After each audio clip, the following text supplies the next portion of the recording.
Bedtime Stories made for you by Diggy and George. The Fox and the Pig. Once upon a time in a jungle, there lived a fox. One day, the fox came to a river. The fox had to get to the other side of the river. I think I'll simply have to swim across, the fox thought. Now, the river had been flowing extremely fast. At first, the fox was scared to step in the water, but then he had no other choice. The fox tried to swim along with the heavy current, but the current proved too strong for the fox, who in the end drifted away with the water current. He could not move at his own will.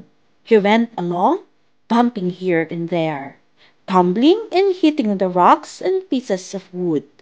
The poor fox barely managed to keep afloat. He almost drowned once or twice. Finally, the angry river with its fast and strong currents spat out the fox into a ditch nearby the shore. The fox coughed up some water and lay still. All the bumping and smashing into the rocks had worn him out. He had also hurt his foot in the process. Ever since he was thrown out of the river, the bleeding did not stop. Too much and too much hunger had drained his energy. Unable to move, he just lay there in the very same spot. After some time, a pig had been passing by and had rushed over to the fox's side after seeing his injury. "Oh, poor fox," he says to the fox.